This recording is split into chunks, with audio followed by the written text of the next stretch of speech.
Episodio 0. Introducción. Una multitudinaria manifestación. 19 personas asesinadas, decenas heridas. La caída de Hugo Chávez. La juramentación de Pedro Carmona. El decreto del gobierno de transición. El regreso de Chávez. Todo esto pasó en Venezuela hace 20 años. Y en este podcast lo queremos recordar. Se le solicitó al señor presidente de la República la renuncia de su cargo, si a todito la cual hubiera que aceptó. No tengo ningún problema. Que este río urbano marche hacia Miraflores. En este momento soy como un mar multicolor. Del pueblo venezolano. Yo, Pedro Carmona Estanga, De que el presidente en mi condición no ha de renunciado. presidente de la República de Venezuela, Estoy estupefacto. 20 años del 11 de abril. Episodio 0. Introducción. Una manifestación del Parque del Este de Chuao que llevó a la caída de 2 gobiernos en menos de 3 días. Fue un conflicto interno de PDVSA, una alianza entre empresarios, sindicalistas y sociedad civil. Fue una sublevación militar inestable, una marcha sin precedente. Fueron asesinatos transmitidos en televisión nacional. Fue el clímax de una crisis que tenía meses creciendo, pero también la primera de numerosas crisis que viviría el país en los años siguientes. Para muchas personas de mi generación, el 11 de abril fue un momento clave, que llevó a que nos interesáramos y apasionáramos en la política desde muy jóvenes, que cambiáramos de planes a futuro, de profesión o de mentalidad. Este podcast es una muestra de ello, y es un repaso que considero necesario, aún si incompleto, de esas fechas que vivimos y no podemos olvidar. Para las generaciones siguientes, el 11 de abril se está convirtiendo en un evento lejano, con personajes poco conocidos, muchos de ellos ya fallecidos. Este podcast busca colocar ciertas luces sobre esos días, presentar voces de algunos de sus protagonistas y sumar un granito de arena en la memoria colectiva. Poner en práctica aquello de prohibido olvidar. Este podcast no pretende narrar la historia completa de los hechos de abril de 2002. Lo que ocurrió en aquellos días no cabría en decenas de episodios, ni serían suficientes centenares de entrevistas para abarcar todo lo ocurrido.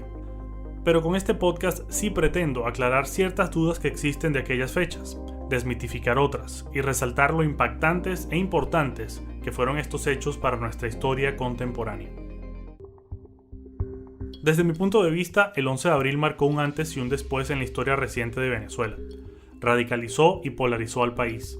Nos mostró hasta dónde era capaz de llegar Hugo Chávez y sus aliados más cercanos con tal de no ceder en sus posturas y políticas, y confirmó los temores que ya algunos tenían sobre las intenciones autoritarias del gobierno. Pero también mostró muchos errores de una oposición que aún se estaba organizando, y en la que los partidos y los políticos tradicionales tenían muy poca influencia. El accionar de esa oposición y las decisiones del breve gobierno de Carmona tuvieron también un impacto profundo y muy negativo en buena parte del país. Hay mucha gente a la que debo agradecer, pero quiero resaltar a varios que me han antecedido en la investigación y recopilación de los eventos de abril de 2002, quienes fueron clave para la realización de este podcast sin que ellos lo supieran. Alfredo Mesa y Sandra Lafuente, autores del libro Acertijo de Abril. Brian Nelson, autor del libro The Silence and the Scorpion. Francisco Olivares, autor del libro Las balas de abril. Y las diversas firmas del libro Golpe al vacío, una recopilación de reflexiones sobre el 11 de abril, publicada a propósito de los 10 años de aquellos eventos, y cuya lectura fortuita en 2021 me generó la idea de realizar este podcast. Para cerrar este breve episodio introductorio, quiero recordar a quienes más sufrieron y siguen sufriendo los eventos de abril de 2002. Primero, las personas asesinadas en el centro de Caracas el 11 de abril. Juan David Querales, Johnny Obdulio Palencia, Víctor Reynoso, Jesús Orlando Arellano, Jorge Tortosa, Alexis Bordones, Orlando Rojas, Ángel Luis Figueroa Rivas, José Antonio Gamayo, Jesús Mohamed Espinosa Capote, Rudy Urbano Duque, César Ochoa, Pedro Linares, Erasmo Sánchez, Luis Alberto Caro, Luis Alfonso Monsalve, Nelson Eliezer Zambrano, Josefina Rengifo y José Alexis González Rebet.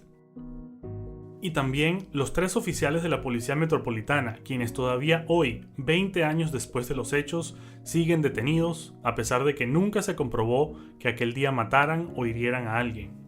Héctor Robain, Erasmo Bolívar y Luis Molina. Ellos, junto a Marcos Hurtado, Arube Pérez, Henry Vivas, Lázaro Forero e Iván Simonovis, pagaron años de pena por crímenes que nunca se pudo comprobar que cometieron, y fueron utilizados por el gobierno como si fueran los causantes de toda la violencia del 11 de abril. Pero la realidad fue muy distinta. Se le solicitó al señor presidente de la República la renuncia de su cargo, Si a la todito cual hubiera que aceptó. evaluarlo, no tengo ningún problema. Que este río Urbano marche hacia Miraflores. En este momento soy como un mar multicolor. Traidor del pueblo venezolano. Yo, Pedro Carmona Estanga, De que el presidente en mi no condición ha de renunciado. presidente de la República de Venezuela, Estoy estupefacto.